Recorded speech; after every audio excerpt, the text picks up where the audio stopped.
Hello everyone, welcome to our YouTube channel know homeopathy and yes Samriddhi Sharma is here to guide you. और आज की video में आपसे जो केस टेकिंग एफोरिज्म है 98 to 104 उनको इस वीडियो में डिस्कस करूंगी। और अगर आपको जानना है 83 to 97 एफोरिज्म तो वो आप जो है इस वीडियो के डिस्क्रिप्शन में जाके वहाँ पे लिंक्स प्रोवाइडेड हैं, वहाँ जाके आप देख सकते हो। तो चलिए आज की वीडियो को अपन शुरू करते हैं।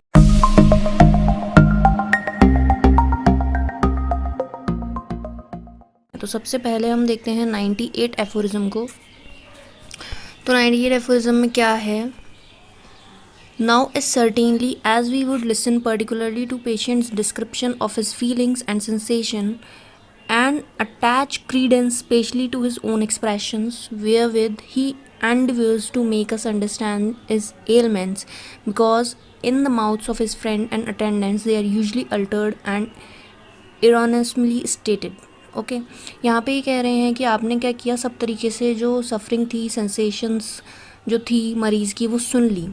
अब आपको सबसे ज़्यादा इम्पोर्टेंस किन को देनी है, किन सिम्टम्स को देनी है जो मरीज़ ने खुद ने बताए थे, क्योंकि वो उसके खुद के एक्सप्रेशन है।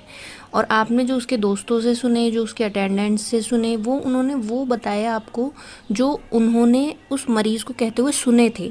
But as usually you know कि जब भी कोई बात दूसरे की आती है तो अल्टर होकर आती है।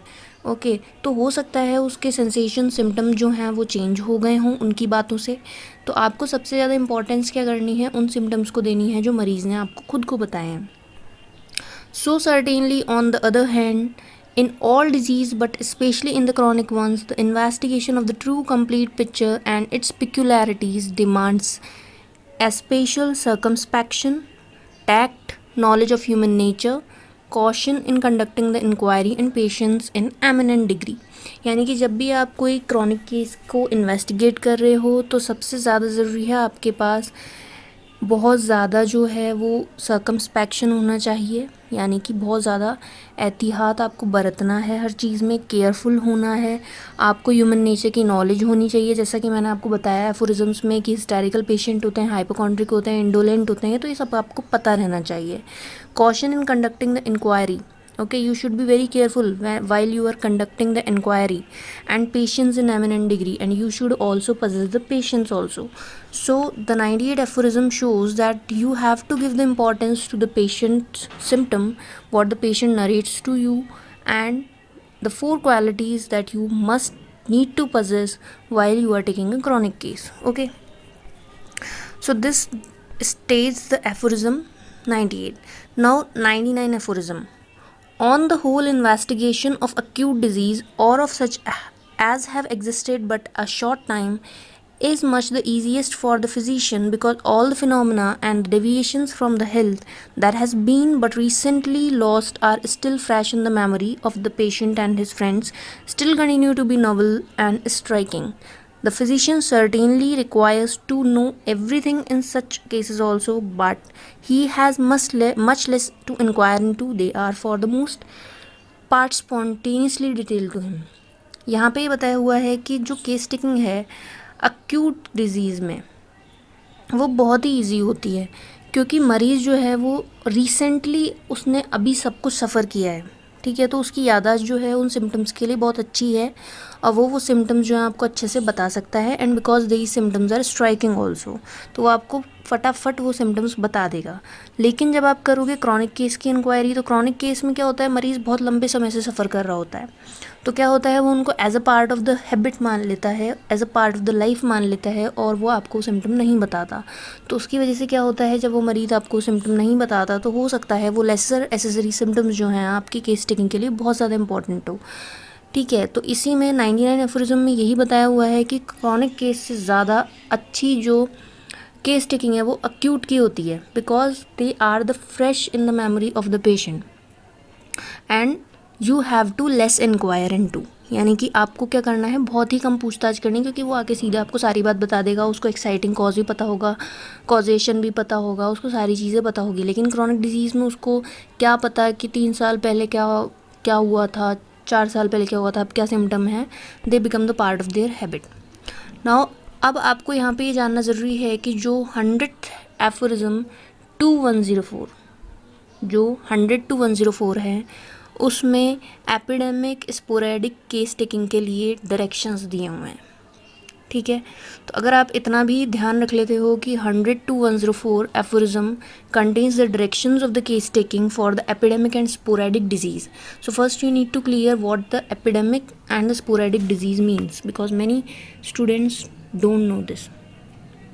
Epidemic, as it is prevailing in today's time, that is coronavirus, that is epidemic, because many persons are suffering from the very similar disease and very similar symptoms and from the same cause, कि corona virus है, वो बहुत सारे लोगों को उसने attack किया और साथ ही साथ उसने क्या किया, बहुत ही सिमिलर सफरिंग से अटैक किया। मतलब ये नहीं है कि एक ही जो पार्ट है, एक ही कंट्री को उसने अफेक्ट किया, उसने बहुत सारे कंट्री को अफेक्ट किया, यानी कि पूरे वर्ल्ड को उसने अफेक्ट किया है। तो वो क्या हो गई, पेंडेमिक हो गई। ओके, तो एपिडेमिक डिजीज़ जो है वो बहुत सारे लोगों को, many persons with the very similar sufferings and from the same cause affect करती है। स्पोरेडिक होती है, जो बहुत सारे लोगों को एक टाइम पे अफेक्ट करती है due to the exciting cause. हो सकता है एक जगह के लोग जो थे, बहुत सारे लोगों को सर दर्द हुआ और एक जगह के बहुत सारे लोगों को बुखार हुआ, तो जिनको सर दर्द हुआ उनका एक्साइटिंग कॉज सेम था, जिनको बुखार हुआ उनका एक्साइटिंग कॉज सेम था। तो आपको सबसे पहले ये डेफिनेशन पता होनी चाहिए कि एपिडेमिक और स्पोरेडिक की जो डेफिनेशन है वो क्या होती है, ठीक है। उसके बाद आप डायरेक्शंस ऑफ केस टेकिंग पे जाओगे, तो सबसे पहले यहाँ पे आप देखोगे कि in investigating the totality of symptom of the epidemic and the sporadic disease, it is quite immaterial whether or not something similar has ever appeared in the world before under the same or any other name. सबसे पहले आपको करना है, जब भी आप epidemic sporadic disease की case taking कर रहे हो, तो सबसे पहले आपको ये क्लियर होना चाहिए कि ऐसा कुछ पहले कभी हुआ है वर्ल्ड में, ठीक है, या इसी नाम से था या किसी और नाम से था। द नॉवल्टी और peculiarity of the disease of that kind makes no difference either in the mode of examining or of treating it, as the physician must anyway regard the pure picture of every prevailing disease as if it were something new and unknown and investigate it thoroughly for itself. हमको करना है, कभी prejudice नहीं होना है कि हाँ ऐसा पहले हुआ था। आपको बस ये ध्यान रखना है कि कहीं ऐसा तो नहीं हुआ था, नाम तो नहीं था, कोई सेम नाम तो नहीं था, या ये बीमारी पहले तो नहीं आ गई थी। लेकिन आपको कभी भी जब भी आप केस टेकिंग कर रहे हो, तो आपको प्रिजुडाइज होकर नहीं करना है कि हाँ ये तो पहले हुआ था तो हमको इसको इन्वेस्टिगेट करने की ज़रूरत नहीं है। आपको हर बीमारी जो आपके लिए नई है, अननोन है, और उसको थॉरोली इन्वेस्टिगेट करना है। Okay, never taking for granted that the case of the disease before him is already wholly or partially known, but always carefully examining it in all the phases. कभी भी आपको ये नहीं समझना है कि ये जो बीमारी है ये पहले आई हुई है तो इसके ये सिम्टम थे या फिर इसका ये नाम था। हमको कभी प्रेजुडाइज होकर नहीं चलना है, बस हमें एक आइडिया लेना है कि कहीं ऐसा तो पहले हुआ नहीं था, ठीक है। फिर भी आपको उस बीमारी को नया ही मानना है, क्योंकि आप उसको इन्वेस्टिगेट कर रहे हो, उसकी केस टेकिंग कर रहे हो, और उसके लिए आप जीनस एपिडेमिकस बनाने वाले हो, ठीक है। इसलिए आपको जो है वो हर को नया मानना है। ओके, तो ये जो 100 to 104 है उसमें directions for the epidemic and sporadic case taking दिए हुए हैं, तो आपको ये समझना ज़रूरी है कि आपको नया मानना है, बिल्कुल। तो 100 एफोरिज्म में ये बताया हुआ है। उसके बाद it may easily happen that in first case of the epidemic disease that presents itself to physician notice, he does not at once obtain a knowledge of complete picture, as it is only by close observation of several cases of every such collective disease that he can become conversant and the totality of symptoms and signs. The carefully observing physician can, however, from the examination of the first and the second patients often arrive so nearly at the knowledge of the true state as to have in the mind a characteristic portrait of it, and even to succeed in finding a suitable homeopathically adapted remedy for it.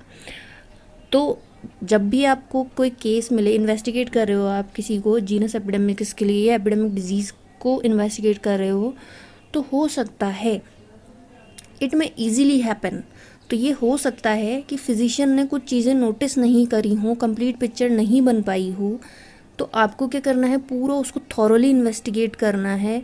और एक या दो case नहीं कि आपने क्या किया कि एक दो केस करके ही आपने दवाई बना दी। The carefully observing physician can, however, from the Examination of even the first and second patient often arrives so nearly at the knowledge of true state as to have in mind a characteristic portrait of it and even succeed in finding suitable homeopathically. Okay एक दो case से ही नहीं करना है आपको क्या करना है, उसको थॉरली इन्वेस्टिगेट करना है. कभी कभार ऐसा होता है कि एक दो केस से ही जो है वो हमको पूरा आइडिया मिल जाता है, जनरल ट्रू पिक्चर मिल जाती है डिजीज़ की, जिससे आप जो है उसकी होम्योपैथिकली रेमेडी बना सकते हो. ठीक है. 102 एफोरिज्म में क्या लिखा हुआ है? In the course of writing down the symptoms of several cases of this kind the sketch of the disease picture becomes even more and more complete. मतलब सिम्टम्स आप लिखे जा रहे हो, बहुत सारे केस आप लिए जा रहे हो, उनके सिम्टम लिखे जा रहे हो, तो आपको क्या होगा कि कंप्लीट पिक्चर बनती जाएगी धीरे धीरे. Not more spun out and verbose. ठीक है. ज़्यादा जो वर्ड्स हैं उसमें आपको डिस्क्रिप्शन नहीं लिखना है, आपको जो कैरेक्टरिस्टिक सिम्टम्स हैं वो लिखना है, including the peculiarity of the collective disease.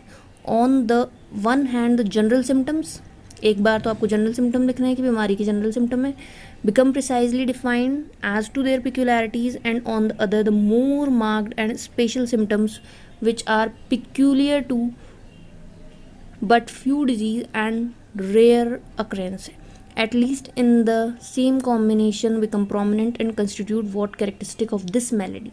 यानी कि आपको ज़्यादा शब्दों में तो कुछ लिखना नहीं है, एक बार आपको जनरल सिम्टम लिखने हैं उस बीमारी के कलेक्टिव केस के, एक बार आपको जो कैरेक्टरिस्टिक सिम्टम्स हैं वो लिखने हैं, पिक्यूलियर सिम्टम्स जो हैं प्रिसाइजली डिफाइंड है वो लिखना है, ताकि जो है वो प्रोमिनेंट और कॉन्स्टिट्यूट पिक्चर बना दे, प्रोमिनेंट पिक्चर बना दे कि ये इस दवाई के प्रोमिनेंट सिम्टम्स हैं. ओके.